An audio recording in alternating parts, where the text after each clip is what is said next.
Hello Nigeria, hello Africa, it's Tesa Radio to the globe.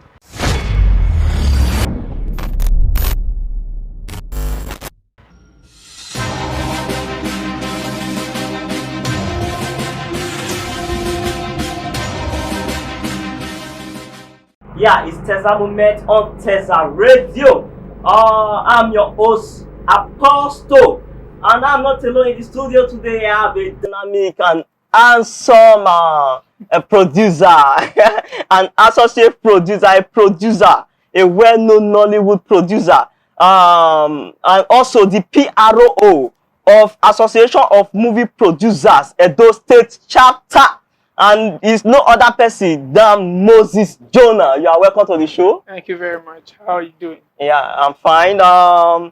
Please, we be admiring you for far, and people will be here. I've been hearing from you, and they just want to know you better. They just want to know this Moses Jonah. Okay, the name is actually Moses Jonah, and it's been a household name. Basically, I have a lot of persons that don't know me as for that name, but some calls me anytime I'm in the north. They call me Musa. Oh, Yeah, anytime I'm in the north. I school in TV College Jos. I also went to Kogi State University and I did a course in Nigerian Film Institute Jos. okay. So I travel a lot. So they call me Musa. Some other part calls me EJ. So sometimes when I go to public places and people see me and they're like, EJ, I know this person know me from the once somebody calls me Ino, I know this person is from Edo State. Okay, yeah. So it's all like that. So you are a Benin man. No, I'm not a Benin man. Oh, I'm really? Benin by blood. Okay, Benin by blood. You grew up here. I grew up here. What tribe are you, if I may ask? I'm from Kogi State. Kogi State? Igala. Yeah. Oh my goodness.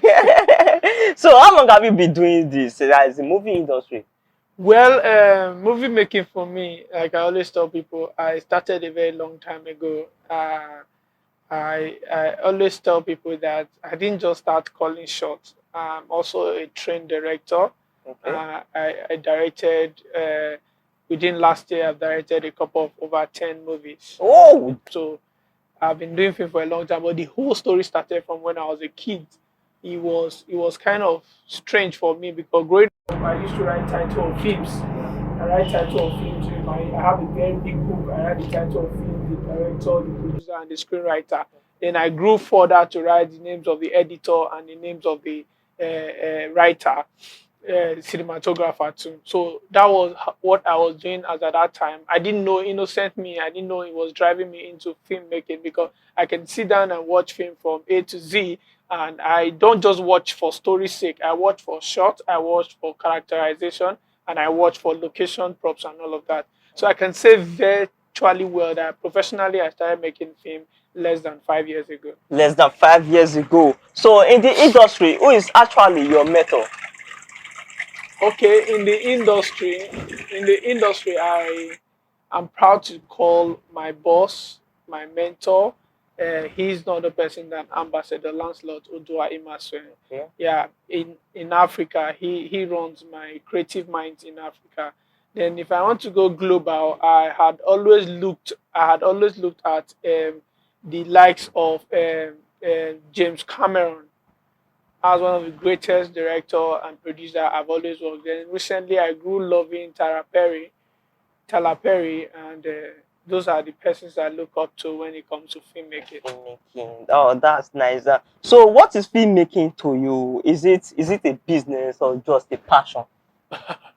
Yeah, that's a big question. I want to say if it was business for me, if it was just business for me, I'm very sure that by now I should have been among the top most expensive filmmaker in Africa. It's not business for me, it's passion. Okay, it's passion. Yeah, it's But always passion. have you not monetized it? I believe you get something out of it. Yeah, sometimes what comes out of it at the end of the day is I call them augmentation, something to just keep you moving. But the passion in it is more. I've done some jobs where somebody will just send me a script and like, wow, I love this script. I want to be part of this script. I put in my own effort. I put in my own money because I just want to capitalize on the story. So most times you don't get paid, especially for society where we find ourselves. Some EPs can just give you fund and they tell you that this is what I have. Can you do with this?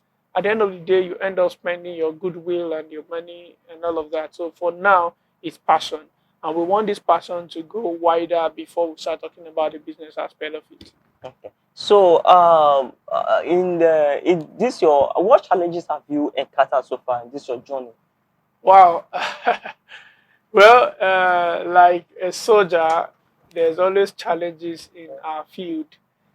Challenges where you actually think everybody is growing the same way you are growing, not knowing that you alone are left growing and very few of you are left growing. What I mean that is that sometimes when you get to post production, you realize that everything that you have done was tampered with by maybe one or two crew on set. Like I just shot a commercial now, and I realized that some things that I wanted was not there, and Okay. I felt bad. Like my movie, when I shot the film, at the end of the day, a lot of persons were anticipating that billions came out of the movie, but obviously nothing like that. Then some EPs sponsor your film, and people think that they've given you so much to go home with, not knowing that you are even short Yeah. of production. So most times challenges they are so numerous in the production. Funds, not enough funds, not enough trained manpower to do this work. Okay. Then most times we train them on the job. As far as even a props man, you tell a props man what to do. Sometimes you even tell a makeup what to do.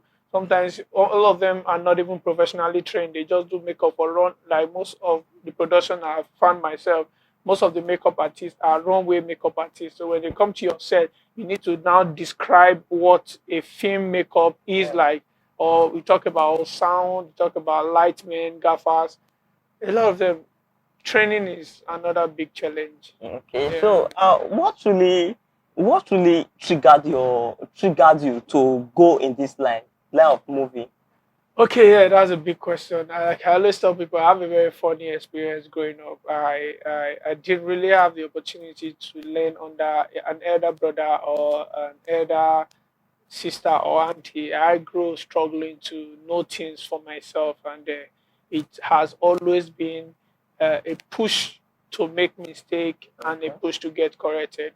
Well, for me, I always wanted to become a medical doctor.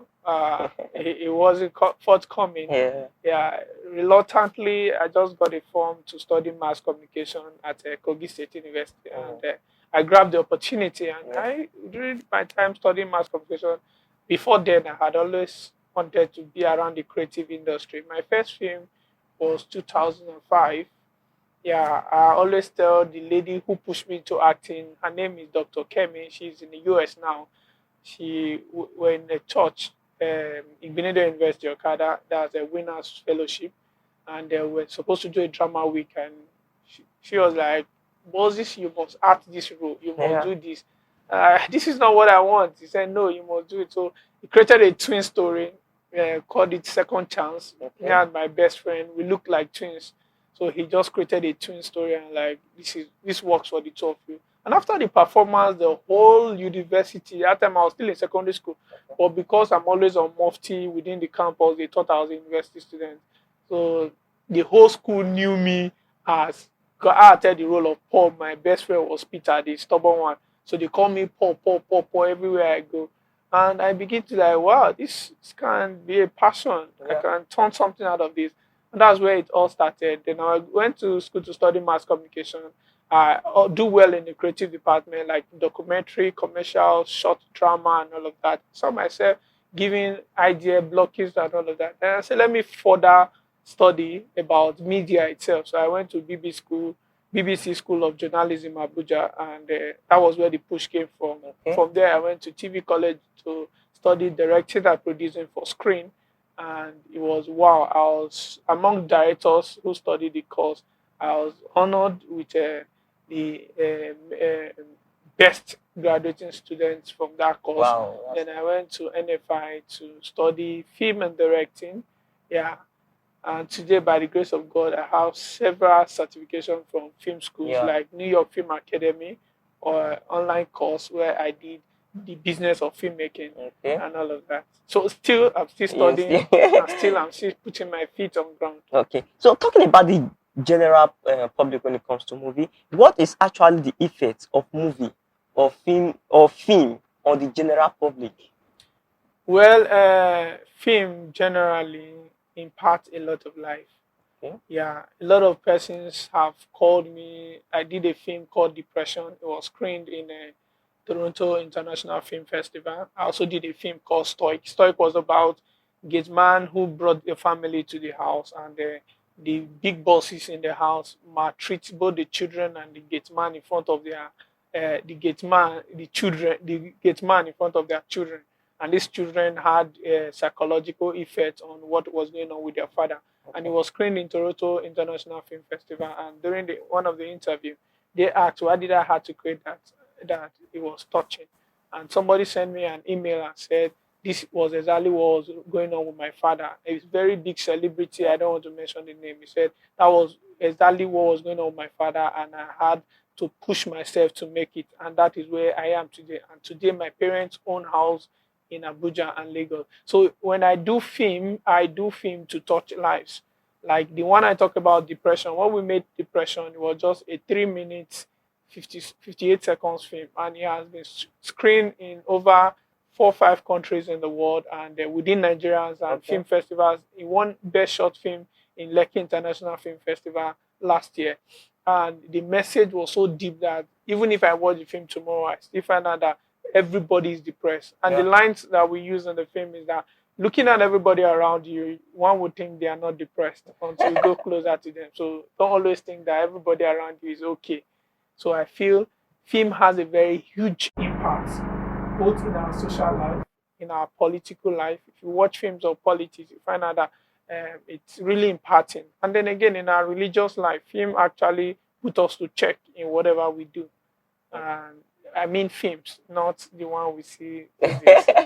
Okay, let us take this question, then we'll go on a break. Okay. So, how does film really contribute to the economic growth of the nation, the economy of the nation? Okay, when people hear Hollywood is not just Hollywood because they put something on camera and bring it to the world to watch. Hollywood is a city now. And today, a lot of persons are feeding and eating from Hollywood. When you hear great studio like Tyler Perry studio, it's like a full community right now. And I'm very sure when such studio is in Benin City here, or is in Abuja, or is in Lagos, I'm very sure a lot of persons will be employed. So let me quickly talk about the economic aspect relating to our society here. When I'm shooting a film, I usually have nothing less than 18 to 22 cast crew on my set. Like the film that is coming out tomorrow, the title is Oduna. Oduna has over 28 crew. Oh. And on that set, I had over 60-something cast. Wow. So you can imagine if every of these cast gets something home.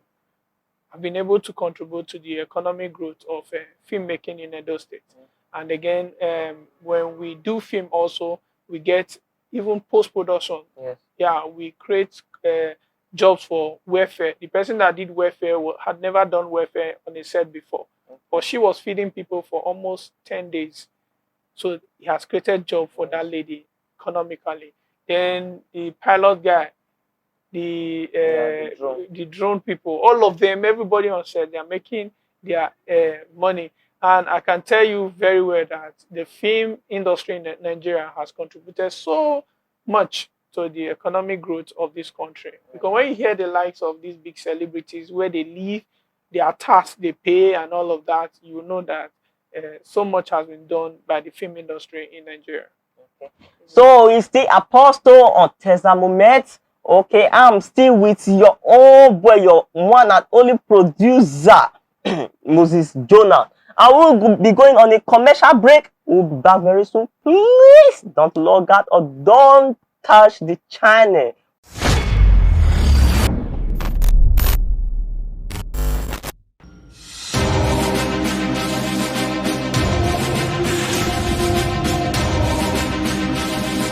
A radio for business owners and entrepreneurs.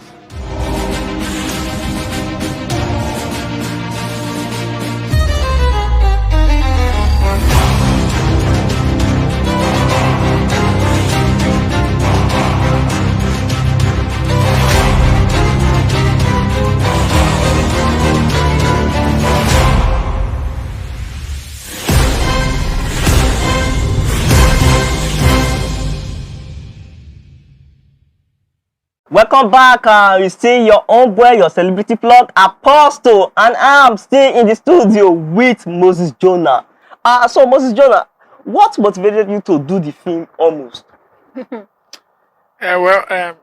Almost is talking about the average Nigerian youth, where technically we struggle every day. We struggle for opportunity. We struggle for survival.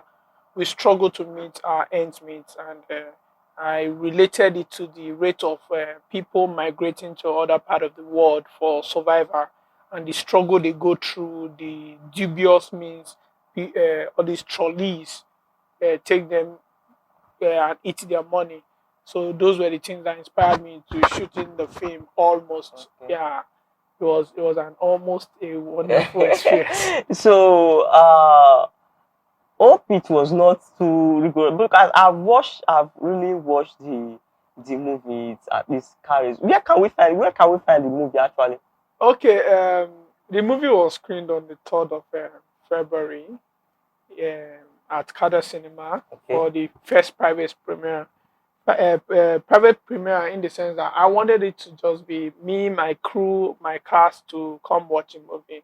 But all of a sudden, the biggest hall in Kada Cinema was filled to the brim. And funny enough, it was screened on the day that is less busy for the Yeah. cinema, which was a Thursday. And everybody was, Thursday is now busy in Kada Cinema. So it was screened in Kada Cinema. And hopefully, the film will be in cinema nationwide in July. Yeah, we are almost done with the contract sealing and everything. It's coming out July. So what other projects should we be expecting from you? Okay, well, for me, project never ends. I just wake up every morning and what I get is, where are you? Are you free for next month and all of that? But presently, I'm talking with one of my EP. I think that was one of the reasons I had to rush down to Benin today. We're working on a project that we may shoot next week. Okay. Yeah, so by next week, another project is coming up. But people should anticipate one of my biggest projects, which is going to be a series, working on a series, a radio series, where I want to bring back the life of radio drama. Okay. Yeah, so I'm contacting with a lot of radio in Nigeria. So once the series starts, it goes simultaneously in most of the radio stations in Nigeria. And by the grace of God, I already have two radio stations in Benin ready to screen it. So it's going to be talking about issues that we all know, issues of child abuse, issues of irregular migration, issues of depression, and relationship as far as religion. So I'm going to touch it like that. Yeah. So I so much know that you follow and admire Lancelot Oduwa Imasuen a lot. So how have you been working with him? Okay. Well, sometimes people always say we look alike. I don't know. Maybe because we stay the same place, and not just people. A lot of his friends who know him way back. Somebody even confronted him one day, like, Lancelot, is this your son? Wow. And he's a very important figure in Nigeria. As far as Nigeria is concerned, I think the man is about the top 5 persons in Nigerian government today. And he was shocked, like, are you serious? Do I look this ugly? Okay, well, Lancelot, Ambassador Lancelot Oduaimas, is a man I respect so much. I love his creativity when it comes to filmmaking.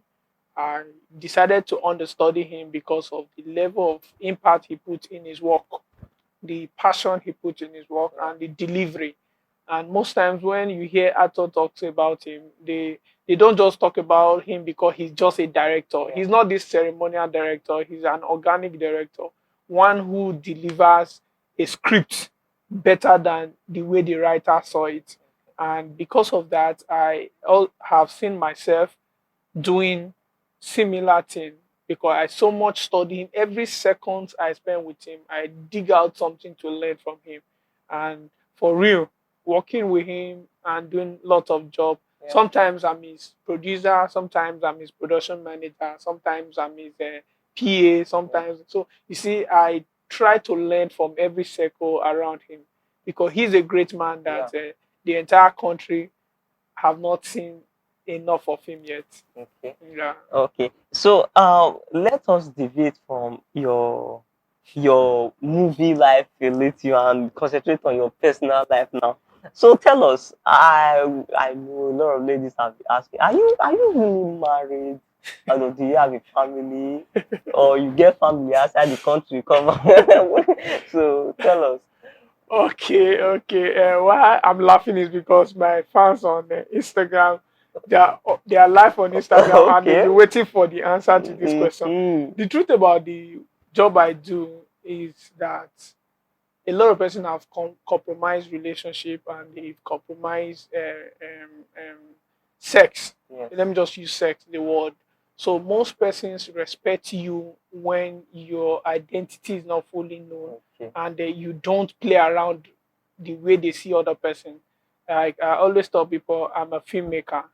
The me I brought to you is the filmmaker. I don't take my family life outside. Yes. But technically, I'm not proud to say I'm not married yet. Okay. But I just want time. Okay. You Uh-huh. just want time I to just want concentrate on time. film. Now Yeah. film be your wife now. I just want time. Yeah.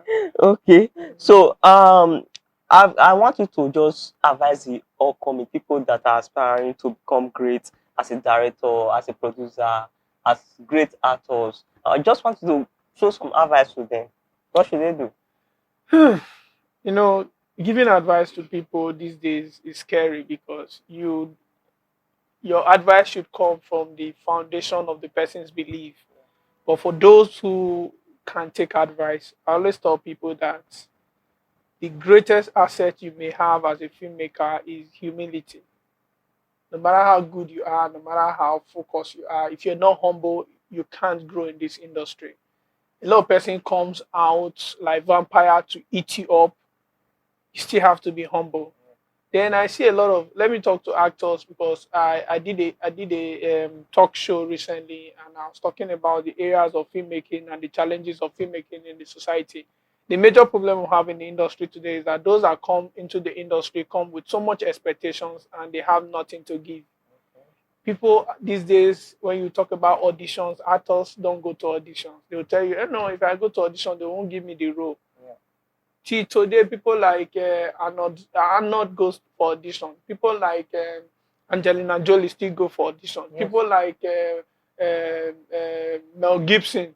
I'm calling these names because they are people we worship so Yeah. much in it. They still go for audition. So no matter the auditions you go and they don't give you role, it still tells you that you are not doing better than you are expected to be doing. So I want actors to go for auditions and then let actors not see making friends as the easiest form of getting a role because Yeah. most of them come around us and like, oh, you didn't call me for your last film. But the question they should be asking is that I didn't know where you did when you did the audition. Because I cannot just wake up and I'm doing a project worth millions of naira and I'll say because this person is my friend, I should just call him to set to come and act. I don't do that. I do my personal. I did casting director course in New York Film Academy too, Okay. and I should be able to smell my cast when I see them, not just know them. I smell them when I see them. So during audition, I get to do what I get to do. Therefore, crew members these days they are not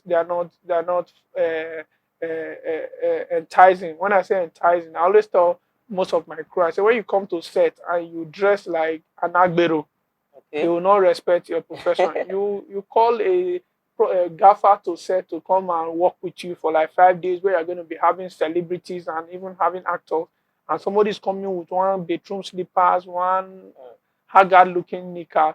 Is your appearance that sells you. So who tell you that crew doesn't put on good perfumes? Who tell you that crew doesn't look good? So most mentality they grow up with is very wrong. So I always encourage them. Then I also tell the actors don't make friends with fellow actors. They hate me for this thing I'm saying, but I Why is like to say that? I like to say it publicly and anywhere I go. Abba, The why truth is is that? that if you Apostle is an actor now, and there is a movie Yeah. coming up by maybe the head of this establishment, I'm very sure that if he never give you role, call your friends. That's the truth. Yes. Yeah. So actor friendship doesn't work for me. It should be actor and crew, actors and PA, actors and costumier, actors and makeup, because costumiers are always on set, makeup are always on set. Yes. These people know when there is a next film. So when you are friends with them, Apostle, there's a film coming from Lagos. Can you, where are you? Those are how film. But if we are friends, we'll keep living on the pedestal that we grow with. When I mean pedestal that we grow with, until you are satisfied with the film, they've given you your best role. Now you go come cause, okay, Mr. Ino, come on, you get one role where they grant now before you go call somebody. So I always advise people, treat your crew as an actor, treat your crew very well. They are the one that will call you for a next role. Then as crew, treat your actors very well, because the actors can say, there's one cinematographer on the last set. The guy he smells nice, he looks good, he knows what he's doing. That is how the recommendation comes. But if you claim actor-actor relationship is very bad. And finally, let me end up this. I tell a lot of actors, especially from this part of the country, you are an actor, you have little or nothing to offer. When I say nothing to offer, social media wise, I said this in one of my auditions, and the next after the audition, the whole city was calling me. People were even calling me from Lagos. Why do you have to say that? Who told you that it's Instagram followers that makes somebody an actor? Simply what I just said is that I said, before I audition you, please can I see your Instagram handle? And I saw some actors, about 90% of the actors that came for the audition don't even have up to 1,000 followers. And when I asked them, how long have you been acting? They say for like 6, 10 years, some were even calling 15 years. And you don't know the new trend. Because if I do a film as a filmmaker, I want actors that sells. Yes. That is why you see these Lagos actors, they are so expensive, because by the time they post your trailer, Yes. if somebody like INTHE who has over 10 million followers post your trailer now, that film you don't even need too much publicity again. You have solved issues of publicity. Or when you're on set and you say, I'm on the set of Apostle, and celebrities post your picture. So as a growing actor, grow your social media, because that's a new market. Because that's where we do our audition from. If somebody calls me and says, director, please, my sister is an actor, I want to bring her to you, so that I said, don't worry, you don't need to bring her to me, so that you don't I don't build enemy. Send me her social media handle. When I go through the social media handle, sometimes you find them twerking. You find them doing this TikTok miming. Yes. It's good to mime TikTok, but when outside the miming, can you do your own? Because like me as a director, I enact what I have seen. I do the original of what I have seen. So when people go online, you see them TikTok. I have a lot of female friends and male friends. When you see them on TikTok, you think they are good actors. But once you bring camera to them, they are not. So you see that the problem is about those growing up. If you want to really grow up with the trend. That's what I usually tell. Grow up with the trend. Social media is the trend. Even us as directors, we struggle to keep up on social media. And I've done my analysis. If you check all the directors in the industry today, go and check their social media. They don't have followership strength. Because they almost were thinking social media is not their business. But right now, you see the actors were smart to take up on social media. And what some actors does is that it's good though to boost your social media. I know people that have close to 10,000, 22,000, 40,000 followers, but when they post a video for 2 years, you'll be seeing like 30 likes or 10 views. So actors don't need to fake it. You just need to be real. You need to put out monologue. There's some actors you can't find monologue on their page, because the audition we do these days is on social media. If I want to do audition that I don't want to spend too much money to rent a venue and all of that, I just go to people's social media, and once I'm on that social media, I begin to check on what they do often. So if I don't get anything that looks like acting guide, I'll just say, and this person is not ready yet. Most of them are twerking. And finally, for those directors and producers, directing is not a governorship or ceremonial position. It's a workaholic position. It's a position that builds blocking, that builds an actor, that builds crew. So when people hear that directing, I want to become the reason most people want to become a director is because maybe they've seen some director come to set and you see everybody say Domosa, Domosa, Domo, Daddy, Domo. They think it's the name.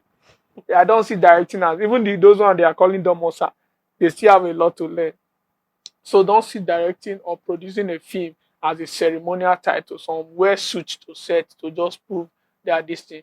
If you see me on set, I am looking rough. If you see my face now, I've not been able to comb since morning. I shot last night, even when I missed my flight yesterday. I had to quickly shoot a jingle I didn't finish last night till this morning. So the truth is that work makes you a filmmaker, not how people call you for paparazzi. I hardly go for paparazzi. I don't do paparazzi so much because the paparazzi I know of is behind this camera, and that's all. Okay, thank you very much, Mr. Moses Jonah, for having this wonderful moment with us on Tesa Moment.